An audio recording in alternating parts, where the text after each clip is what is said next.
కాంగ్రెస్ ఎన్నికల ముందు ఇచ్చిన హామీలని నెరవేర్చాలని, ఎలాంటి షరతులు లేకుండా రైతులకు రుణమాఫీని అమలు చేయాలని మాజీ మంత్రివర్యులు ఎర్రబెల్లి దయాకర్ రావు, పరకాల మాజీ ఎమ్మెల్యే చల్లా ధర్మారెడ్డి డిమాండ్ చేశారు. శనివారం వరంగల్ జిల్లా సంగెం మండలం కాపుల కనపర్తి సొసైటీ ఎదుట నిర్వహించిన రైతు ధర్నాలో ఆయన పాల్గొన్నారు. ఈ సందర్భంగా వారు మాట్లాడుతూ కాంగ్రెస్ వైఖరితో రాష్ట్రంలోని రైతుల పరిస్థితి అగమ్య గోచరంగా ఉన్నదని వాపోయారు. వారికి ధైర్యం చెప్పాల్సిన సీఎం రేవంత్ రెడ్డి ఎదుటి వారిపై అనాలోచితంగా మాట్లాడుతూ నిరాశలో కొట్టుమిట్టాడుతున్నారని దుయ్యబట్టారు. ఉద్యమంలో రైతులు ప్రజలకు ఇచ్చిన హామీల మేరకు కేసీఆర్ ప్రభుత్వం అన్ని అమలు చేసి చూపించిందని, దేశంలో గొప్ప రాష్ట్రంగా తీర్చిదిద్దిందని కొనియాడారు. ఇన్ని చేసిన కేసీఆర్ మళ్లీ సీఎం అవుతారన్న ఆలోచనతోనే రేవంత్ రెడ్డి ఆచరణ సాధ్యం కాని హామీలు ఇచ్చారని మండిపడ్డారు. కాంగ్రెస్ ఇచ్చిన 6 గ్యారెంటీల్లో ఒక్కటి కూడా పూర్తి స్థాయిలో అమలు చేయలేదని విమర్శించారు.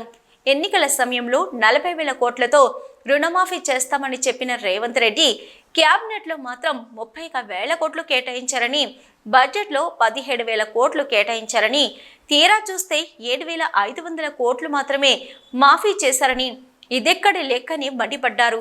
రుణమాఫీ పూర్తిగా చేశామని రేవంత్ రెడ్డి ప్రకటనలు చేస్తున్నారని, మరోవైపు ఆర్థిక మంత్రి ఇంకా చేయలేదు, చేస్తున్నామని మాట్లాడుతున్నారని, ఖమ్మంలో మరో మంత్రి 30% మందికే ఇచ్చామని ఇంకా చేస్తామంటున్నారని, మాఫీ లెక్కలపై ప్రభుత్వానికి క్లారిటీ లేకపోతే ఎలా అని ప్రశ్నించారు. కాంగ్రెస్ మోసాన్ని ప్రజల్లోకి తీసుకెళ్లి చైతన్యవంతం చేసేందుకే ఈ కార్యక్రమం చేపట్టినట్లు స్పష్టం చేశారు. బీఆర్ఎస్ పాలనలో సీజన్ ప్రారంభంలో రోహిణి కార్తీలో రైతులకు రైతు బంధు అందిస్తే ప్రస్తుత కాంగ్రెస్ ప్రభుత్వం పంట కోతల సమయంలో ఇచ్చిందని, ఏడాది ఇంతవరకు కూడా ఇవ్వలేదని మండిపడ్డారు.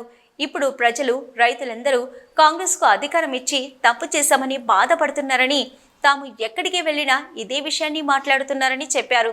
రాష్ట్రంలో అధికార పక్షం ఎంత ముఖ్యమో ప్రతిపక్షం అంతకంటే ముఖ్యమని, కాంగ్రెస్ ఇచ్చిన మాట ప్రకారం హామీలన్నింటినీ అమలు చేసేదాకా బీఆర్ఎస్ పోరాటం చేస్తుందని తేల్చి చెప్పారు. ఈ కార్యక్రమంలో రైతులు, బీఆర్ఎస్ నాయకులు, కార్యకర్తలు తదితరులు పాల్గొన్నారు. మరి చూస్తూ ఉంటే మళ్ళా ఆనాడు తెలంగాణ ఉద్యమం గుర్తుకొస్తూ ఉన్నది.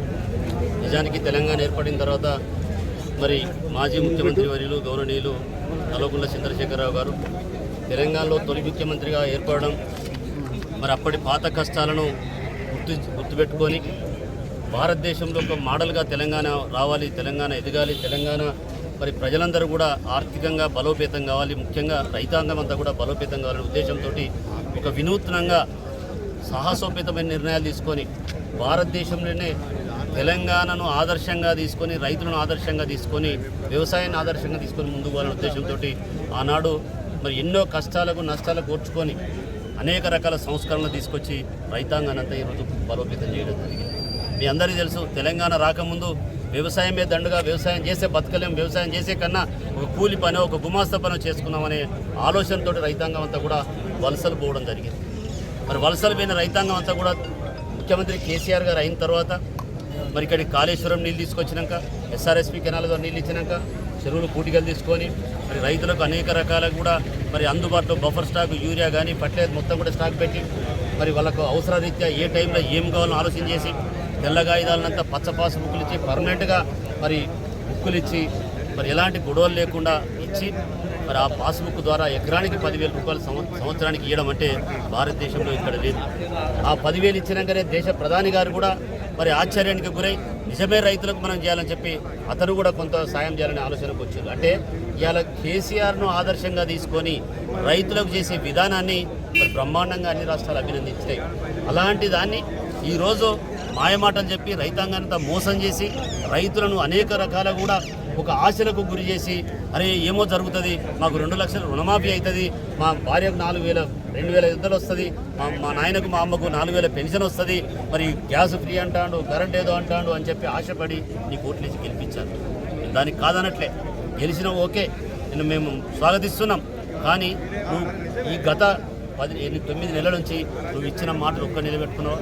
ఇచ్చిన మాటలలో మళ్ళీ కూడా మోసపూరితమైన పనులు, ఈ అమ్మ మీద ఒట్టేస్తానా, ఈ దేవుని మీద ఒట్టేస్తానా, ఆ దేవుని మీద ఒట్టేస్తానా, ఆగస్టు 15 చేస్తానా. నేను అడుగుతా ఉన్నా, ఆగస్టు 15 చేసినావు, ఏం చేసినావే అని మళ్ళీ ఇందులో మోసమే. నువ్వు ఎలక్షన్లు అయిపోయాక ఫిబ్రవరి నెలలో 49,000 కోట్ల రూపాయలు ఉన్నాయి ఎస్ఎల్బీసీ ద్వారా చెప్పించినావు. స్టేట్ లెవెల్ బ్యాంక్ కమిటీ ద్వారా మొత్తం అన్ని బ్యాంకులన్నీ కమిటీ మీటింగ్ పెట్టుకొని రైతులకు అందరికీ ఎస్ఎల్పిసి ద్వారా 49,000 కోట్లు అని చెప్పాము. మళ్ళీ తర్వాత కాదని ఓసారి 41,000 కోట్లు అన్నారు, ఓసారి 35,000 కోట్లు అన్నారు. అవి పత్రికలు రాసినాయి, మేము చూసింది కాదు, నువ్వు చెప్పింది కాదు, అన్ని పత్రికలు రాసినాయి. క్యాబినెట్ మీటింగ్ పెట్టుకున్నావు, రైతులు ఏదో తేలానన్నావు. క్యాబినెట్ మీటింగ్లో ఒక చీఫ్ సెక్రటరీ, ఐఏఎస్ ఆఫీసర్లు ఉంటారు, మరి రాష్ట్రంలో ఉన్నత స్థితిలో ఉన్నటువంటి మంత్రులు ఉంటారు, ముఖ్యమంత్రి గారు ఉంటారు. మీరందరూ ఒక కమిటీ పెట్టుకొని నిజ నిర్ధారణ